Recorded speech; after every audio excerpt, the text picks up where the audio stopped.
the atmosphere of a sectional or regional greatly prepares you for an event like the games, because the games is just physically, I can do 3 or 4 wads a day, and it'll beat you up, but not bad. But psychologically, it takes a little bit of a toll on you, just constantly. You've got how many thousand eyes on you all the time. You give 100% in the gym, but you give that little extra when you're out there too. My dad called me this morning. He's like, "Hey, go on the CrossFit Games website. You're on the front." And I was like, "Man, don't tell me." He's like, "No pressure or anything." Alabama sectional, first Southeast Regional. And I like this guy too. I had him on the radio show, Rich Froning Jr. Wow, Rich Froning back on the rings.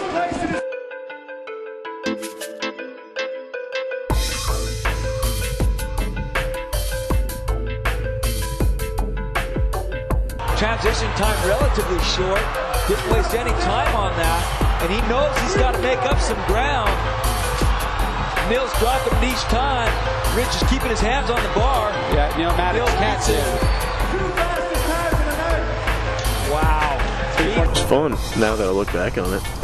It sucked while I was doing it. No, it was fun the whole time. The sandbag wad was greatly needed, I think, just because you get in that mode of every wad is it's a CrossFit wad.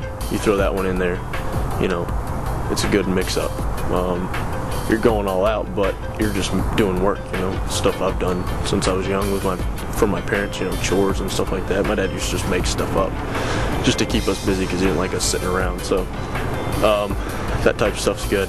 I know rope climb. I hear about that a lot. I can do it now, especially my feet. That's when my memory of the games, I was just staring at that rope going, "Why can't you climb it?" And didn't think I'd have any problem with it. Jumped up there and I was like, wow, I've got nothing left in my arms. You're just kind of standing there, and I was like, all right, let's try to get it again. Nothing. People are trying to tell me I don't know if you can see on the video, I'm just kind of trying to figure out what, and I wrap it a few times and it was to no avail. And just watching Graham and Spiel and all of them just kill it, and I'm like, why can't I do this? It's not, it was frustrating, extremely frustrating. And then I was just like, all right, you got to get up there once. So I went all the way up, and then when I was coming down, missed that one hand and fell straight. Well, I guess about 17, 18 feet. So, and people complain about the crash pads, but that never crossed my mind. All that crossed my mind was getting up that damn rope. So when we bought our stuff for our gym, we didn't think anything about a rope. You try to get the essentials with the money you got. So we didn't have a rope, but we've got ropes now. So.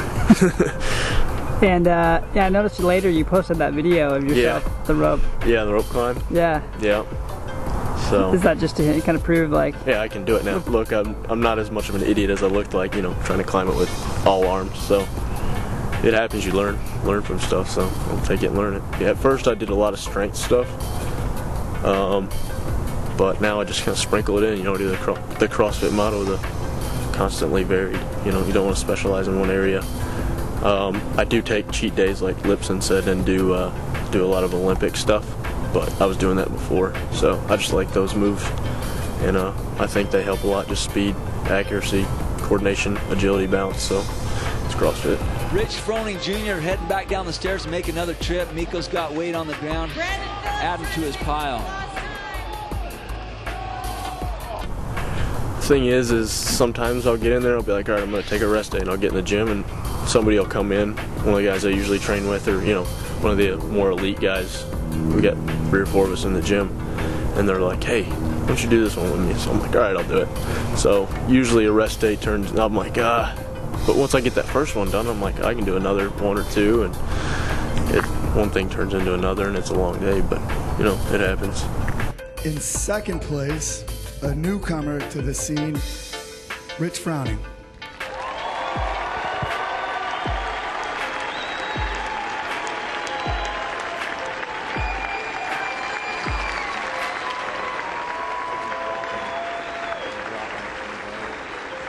For me, it's not about the money. I want to win. I want to be the fittest. But last year rope climb, So it's CrossFit. You gotta constantly tackle those things you're not good at and get better at them. So. And that is 5 rounds of 21 reps by. And of course, and that is time. That is 7 minutes. Rich Froning took it.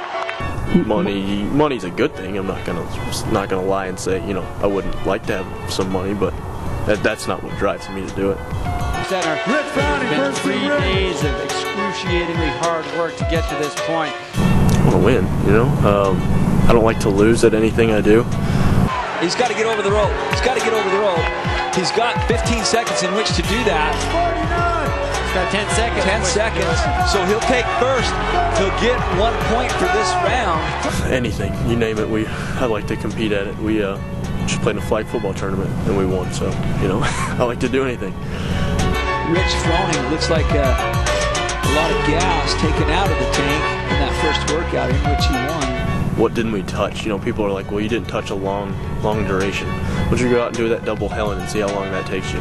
And that last workout, those 30-second rests that were about 15-second rests, long enough for Castro to tell us what we were doing, that was a pretty long duration. You got, that's what, 7 and 7, 14 plus 12 is 26, so that's a 26-minute workout. Tell me that's not a long CrossFit workout. Better find a way to get his legs involved before he tires out there at the top.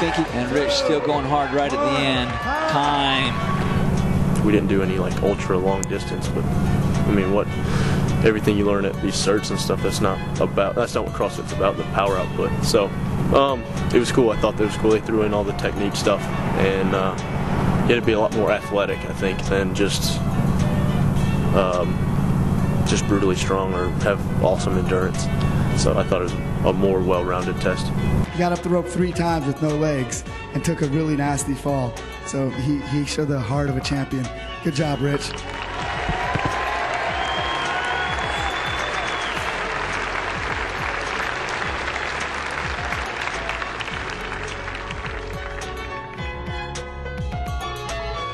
Okay, let me start off by saying my fiance is very supportive of what I do. She doesn't really complain about it. But we're getting married in June 18th next year, so about a month before the games. And it was thrown around about going on a honeymoon right after the wedding.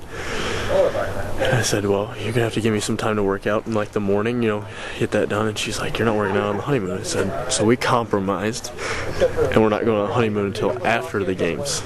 So it's right after the games. So you're leaving straight from the games to your honeymoon? Probably. We may go on like a little one right before, like right after we get married, but we'll save it for the. So yeah. You're basically planning part of your future life around future married life. Don't put it that way. Yeah, I guess so. She's, like I said, she's supportive and understanding, so.